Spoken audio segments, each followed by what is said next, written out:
One of my favorite builds for the Elder Scrolls Online is back with more damage shields than health, constant self-healing, and an easy rotation with no trials gear necessary. Oh yeah, and this build just doesn't die.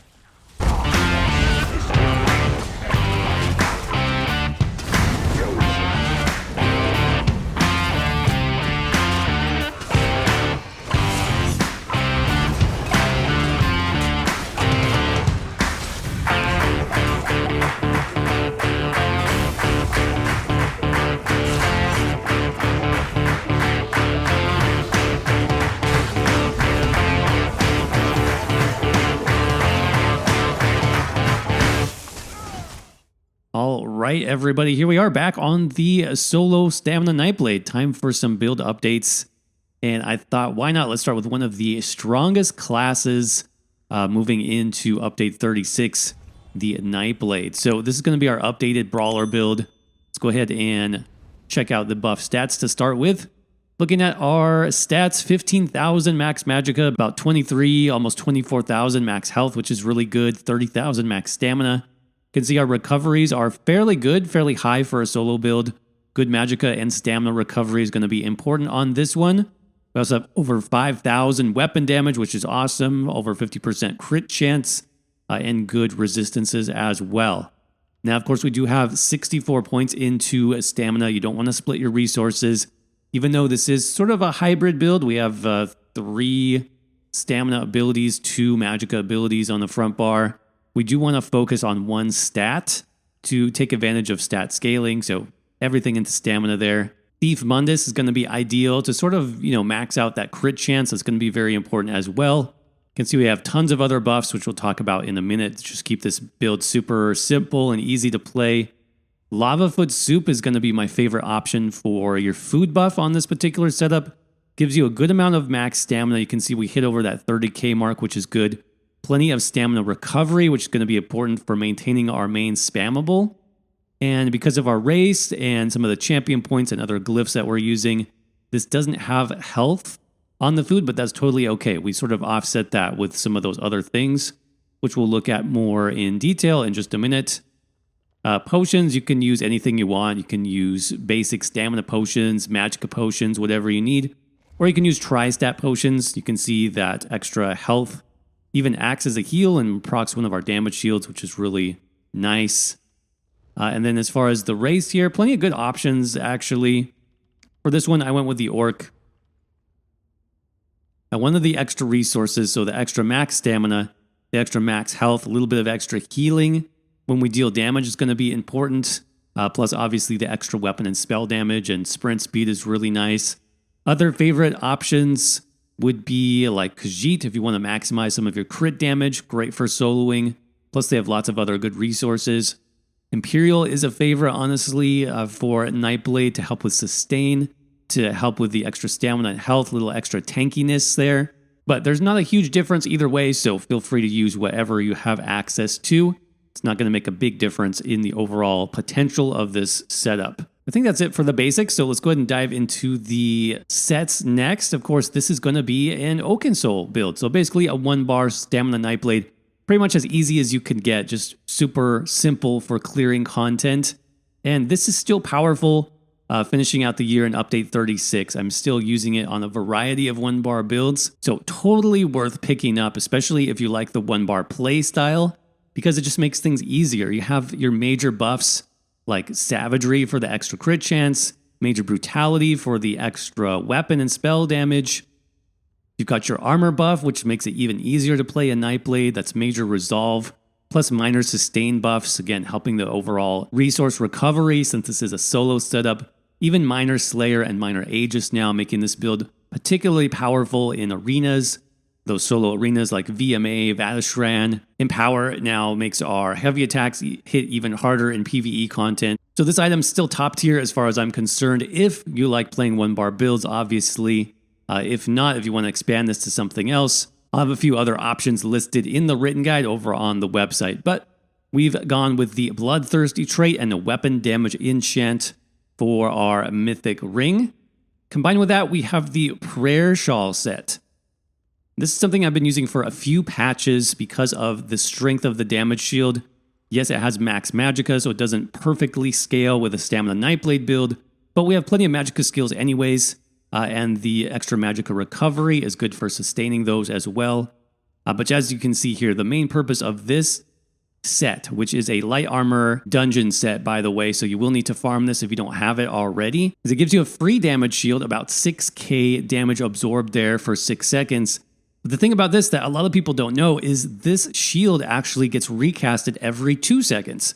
Now, as long as you are over healing yourself, which basically means as long as you have a passive heal running, which the Nightblade has plenty of. I mean, we even saw with a tri-stat potion that even counts for that extra over heal. But you basically have a free damage shield every 2 seconds. That's going to stack with all of your other shields that we're using. For example, from Brawler or Carve from the two-handed skill line, it's going to stack with that and our other set as well. So I know the tooltip is not particularly impressive, but just keep in mind that's every 2 seconds. So this basically is one of the strongest shields in the game because of that very, very short duration. Now, like I said, since this is a light armor set, it's not going to be ideal for the Stamina Nightblade, but you can get around that by running a couple pieces of jewelry. So I've got the ring and the necklace here, weapon damage enchants on both. Bloodthirsty if you can spare the gems there. Third piece is going to be somewhere on the body. Now I have the shoulders. That's probably not ideal. You might want to put this on the waist just to kind of min-max the armor if you're really interested. But just so long as you have one body piece here and then your weapon, which in this case I've got the maul, the two-handed maul, that's going to make up the last 2 pieces, giving us the full 5-piece set here. So 2 pieces for the weapon, 1 on the body, 2 on the jewelry of the prayer shawl set. So that's our first damage shield set. Like I said, fantastic for absorbing damage, and especially when combined with the best damage shield set in the game currently, Hexos War. This comes from the Deadlands DLC. It's an Overland set. If you don't have that DLC, you can also purchase this on Guild Traders, but look at this massive damage shield tooltip, 14,000 damage absorbed for 6 seconds, and the effect can occur once every 7 seconds. So you do have a little bit of a cooldown on this, but the damage shield is huge. So worth it. Plus the 2 through 4 piece stats are pretty nice for the Nightblade as well. Extra crit chance, extra weapon spell damage is not bad at all. So we're going to be running 5 pieces of this on the body. We've got the helmet, waist, hands, legs, and feet. Like I said, you can mix up these pieces a little bit depending on what drops that you get for the prayer shawl. It's not a huge deal. I do recommend picking up Divine's traits, though, if you can get that for the solo build, just to maximize that Mundus Stone, and then making sure you have max stamina on all your body pieces. And speaking of body pieces, we have 1 piece left over. Now, you can choose to run a 1-piece monster set if you mix things up a little bit. But remember, in the stats I was talking about, I'm using the Lavafoot Soup, which has no health bonus. Look at the extra health I can get from a 1-piece trainee. This is a heavy chest, which gives you even more bonus health through the heavy armor passives. But I also slapped on a health glyph, and I got the 1-piece bonus there from trainee, which happens to be health as well. So I'm easily getting probably 2.5k extra health, maybe close to 3 when you consider passives. You can get a lot of health just by running 1 piece of trainee, again, especially in heavy. So that's a good little trick there. If your health is a little bit low, consider adding that to your build just to get over that 20,000 or so health threshold, which really helps you out. So that's the basic setup, super simple. Again, prayer shawl, weapon, ideally 2-handed maul that's going to give you some extra penetration. Then we've got 1 piece and 2 pieces of jewelry for that one.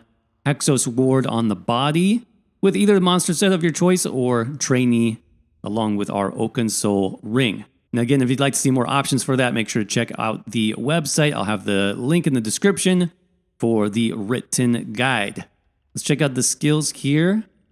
Like I said earlier, it's sort of like a hybrid setup, but a little bit more leaning towards stamina focused build. So starting off with a couple of 2H abilities, Reverse Slice. Now this is going to be our Execute, comes from the 2-handed skill line, 4th skill down. And this skill is still really good for soloing, even group content. Of course, the reason for that is this does splash damage. The other option you have for an Execute, if you want to stay with more Nightblade abilities, Killer's Blade has the same cost. It has better scaling now in these recent patches, but this is single target, right? So you have to prioritize. If you know that you're going into just a single target boss fight, then sure, slap on Killer's Blade.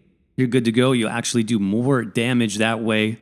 But for just more general content, if you're doing dungeons, arenas, that type of thing, reverse slice from the two-handed skill line, definitely recommended. Another two-handed skill that you'll want is going to be Carve, or the other morph, Brawler. What is the difference? Well, Carve basically has a strong dot effect that can stack. It has basically about a 30-second plus duration, so very nice for longer fights because you can just stack that up 3 times and kind of forget about it. Carve still has the basic damage shield, so you can kind of spam this when you're getting in trouble. You can see even if there's no enemies in the area, I can spam it and get my shield going. But if you know that you're fighting off against multiple hard-hitting enemies, then I would switch the morph over to Brawler because that's going to stack based on how many enemies you hit. So either way, you'll want that for the shield and for the damage. Next up, Swallow Soul is probably the key skill to making this build basically unkillable. That comes from siphoning. You get some great passives from running this ability, but what this does for us is it does magic damage. Sure, it's basically the same damage as our main spammable, but it gives us a passive heal over time. Basically, for 10 seconds, we get free heals coming in every 2. Now, why is that useful on this build? Well, like I said, whenever you have healing coming in and you're at max health, like for example, I'll use a potion, that's procs the Prayer Shawl shield, which you can see right there on top. So what Swallow Soul does is it basically acts like a constant heal over time, proccing that Prayer Shawl damage shield every 2 seconds. Basically, every time this ticks, as long as you're at full health or you are shielded at full health, then you'll get that free damage shield from Prayer Shawl. So really important that you just maintain this. It's 10 seconds long, so it's pretty easy to do that. And like I said, it makes this build extremely powerful. That leads us to Surprise Attack, our main spammable skill coming from the Shadow skill line. Does very good damage, guaranteed crit chance if you're flanking an enemy. You can also set enemies off balance for big bonus heavy attacks and extra sustain. So great skill to use. And then finally, Merciless Resolve, which comes from the Assassination skill line. This is the last skill here. Now, I've chosen the Magicamorph for a few reasons. Even though this build is more stamina focused, as you saw, the Magicamorph actually does more damage. It has a slightly larger tooltip and a slightly larger heal. So it is very good if you are considering, a solo build especially. But it also helps us with resource sustain, right? Since we are getting a lot of stamina drain from, maintaining Surprise Attack combined with Carve together, Reverse Slice. Your stamina is going to get a little bit drained, so it's nice to have just a couple of Magicka skills. I've got 2 here, Swallow Soul plus Merciless Resolve. That's really going to just balance our resources throughout the rotation and make sure we don't get too low on either side, stamina or Magicka. So I do prefer this on the Stam Nightblade now.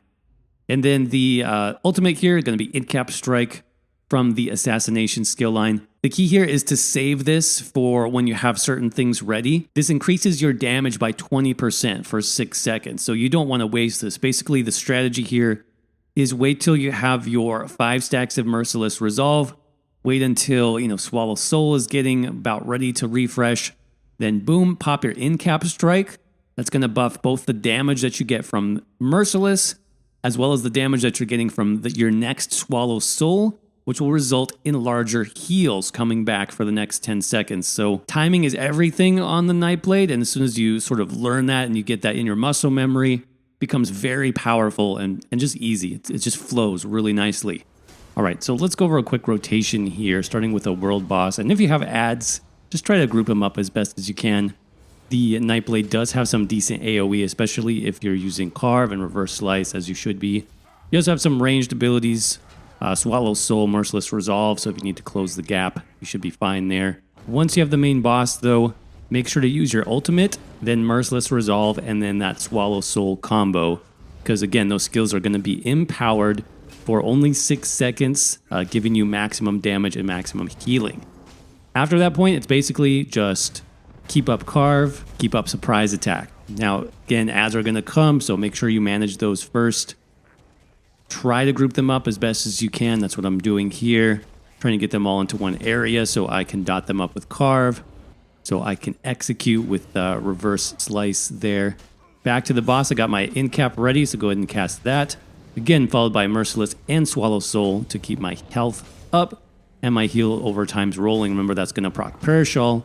keeping us, look at that damage shield. I mean, basically full health damage shield most of this fight. Keep doing that until the boss is in execute range, around 30% or so, and then go ahead and switch from surprise attack to your execute skill, whatever that happens to be, to and execute, or if you want to use the Killer's Blade execute for Stamina Nightblade, that's perfectly fine as well. Got a few more ads here, so again, I'm going to manage those, pull them together as much as I can, make sure they're dotted with carve, use reverse slice. I don't want to get overwhelmed here, and then I'm good to go to focus on this boss. Make sure you keep your buffs up. I think I'm letting Merciless kind of fall off here. I should definitely refresh that. But I got the end in sight, so very close here. I'll go ahead and use that last in-cap strike to empower myself, and there you go. In Assassination, you will definitely want all of these. Master Assassin for the extra pen. Executioner gives you tons of sustain, great for fighting your way through dungeons. Pressure points for the extra weapon and spell critical. And Hemorrhage is extremely important. This is a nice bonus for Nightblade's 10% bonus critical damage, plus bonus weapon crit rating when you do a critical strike. So really good. Make sure you unlock all of these. Shadow is a little bit less important, especially when you are running the Oakensoul Ring, but very good refreshing shadows. You will want this to buff all of your recoveries. Shadow Barrier is sort of useless because we're getting major resolve from the Oakensoul Ring, like I said. So if you want to save 2 points here, you could do that. Dark Vigor does give you a little bit of extra health, which is nice. And Dark Veil, not really used on this build, so could save some points there as well. But Siphoning is really strong for the Nightblade, especially on this build. Catalyst gives you 20 ultimate. When you drink a potion, make sure you pick this one up early. And time your potion. Make sure you save that for after you cast your ultimate, because then you get 20 ultimate points back right away. Magic of Flood, equally important. Since we are running the one Siphoning skill, we get bonus max Magicka. Means we can cast more Magicka abilities. Soul Siphoner gives us bonus healing and transfer, even more ultimate when we use that Swallow Soul ability. Of course, you will want all of your two-handed passives here. Most important one probably is heavy weapons. This is why I recommend using a mace, or basically a two-handed maul, for this particular build. For the extra penetration, we're not using any penetration debuffs for this particular version of the build. You could run caltrops or something if you wanted, but I find that the maul, the two-handed maul, is good for most forms of content. That's all you're going to need in terms of weapons. Medium armor passes are going to be your bread and butter here, particularly Windwalker for that extra stamina recovery and stamina cost reduction. Make sure you unlock those as soon as possible. Guild skills, you don't really need to worry about those too much. Obviously, you want to unlock your racial skills once you're maxed out, and then alchemy, medicinal use for the extra potion duration. Okay, champion points. I'll go ahead and review the slotted stars. If you want to see more detail, you want to see all the passive stars as well as what I recommend for 300, 600, 900, and 1200 plus champion points, go ahead and check out the written guide for the website. The link is going to be in the description and the pinned comment. So I always start with Steed's Blessing. 20% movement speed out of combat is very helpful for just traversing out in the open world. Treasure Hunter is nice to improve the quality of loot that you get. And then usually I go with Rationer just to increase our food and drink duration. And then Liquid Efficiency, especially if you're using more expensive potions. This can help you save a little bit of gold as well.